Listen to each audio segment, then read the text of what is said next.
सभी चिंतनशील बंधुओं को मेरा अभिवादन। मेरे चैनल अमृत विचार में एक बार फिर आप सभी का हार्दिक स्वागत है।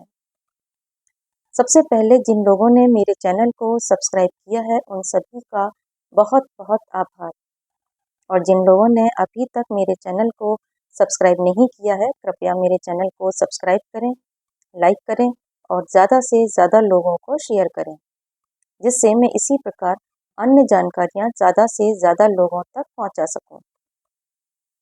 आप लोगों के जो भी सुझाव या विचार हो वो आप मुझे कमेंट सेक्शन में दे सकते हैं। आप लोगों के जो भी सवाल हो वो भी आप मुझे कमेंट सेक्शन में पूछ सकते हैं।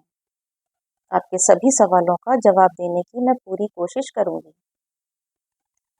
पिछले वीडियो में हमने चर्चा की थी सृष्टि की उत्पत्ति और विकास के क्रम की। उसमें हमने जाना कि आत्मा से अवकाश, अवकाश से आकाश, आकाश से वायु, वायु से अग्नि, अग्नि से जल और जल से पृथ्वी की उत्पत्ति हुई। ठीक है। पृथ्वी की उत्पत्ति होने के पश्चात धीरे धीरे जीवन की उत्पत्ति संभव हुई। अब यहीं से हम जीवन की उत्पत्ति के प्रारंभ की बात कर सकते हैं। ठीक है, कि किस प्रकार पेड़ पौधे, उसके बाद जलचर जंतु, उसके पश्चात उभयचर, तत्पश्चात नभचर तथा अंत में थलचर जीव जंतु बने। ठीक है। आत्मा का नीचे गिरना जड़ हो जाना है और आत्मा का ऊपर उठना ब्रह्म होना है। यह नीचे गिरने और ऊपर उठने की प्रक्रिया अनंत काल से चल रही है और आज भी चल रही है।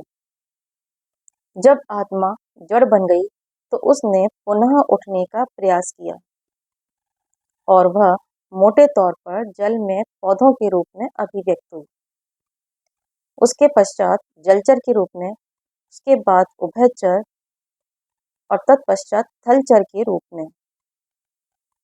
थलचर में भी आत्मा ने मानव के रूप में स्वयं को बहुत अच्छी प्रकार से अभिव्यक्त किया। ठीक है। अब यह क्रम हुआ कैसे? ये क्रम हुआ कैसे इसे जानते हैं। तैत्तरीय उपनिषद में क्या कहा गया है? तैत्तरीय उपनिषद के अनुसार आकाश के पश्चात वायु, वायु के पश्चात अग्नि, अग्नि के पश्चात जल, जल के पश्चात पृथ्वी, पृथ्वी से औषधि, औषधियों से अन्न, अन्न से वीर्य, वीर्य से पुरुष अर्थात शरीर उत्पन्न होता है। ठीक है। अब जानते हैं ब्रह्मांड का मूल क्रम क्या है। मूल क्रम है अनंत से महत, महत से अंधकार, अंधकार से आकाश, आकाश से वायु, वायु से अग्नि, अग्नि से जल और जल से पृथ्वी। अनंत जिसे आत्मा कहते हैं, पृथ्वी, जल, वायु, अग्नि, आकाश, मन, बुद्धि और अहंकार, यह प्रकृति के 8 तत्व हैं। यह ब्रह्मांड अंडाकार है जो जल या बर्फ और उसके बादलों से घिरा हुआ है। इससे जल से भी 10 गुना अधिक यह अग्नि तत्व से घिरा हुआ है और उससे भी 10 गुना अधिक यह वायु से घिरा हुआ माना गया है। वायु से 10 गुना अधिक यह आकाश से घिरा हुआ है और यह आकाश जहाँ तक प्रकाशित होता है वहां से यह 10 गुना अधिक तामस अंधकार से घिरा हुआ है। यह तामस अंधकार भी अपने से 10 गुना अधिक महत से घिरा हुआ है और महत उस एक असीमित, अपरिमेय और अनंत से घिरा हुआ है।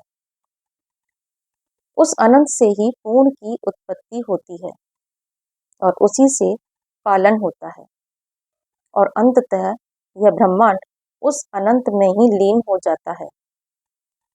प्रकृति का ब्रह्म में लय हो जाना अथवा लीन हो जाना ही प्रलय है।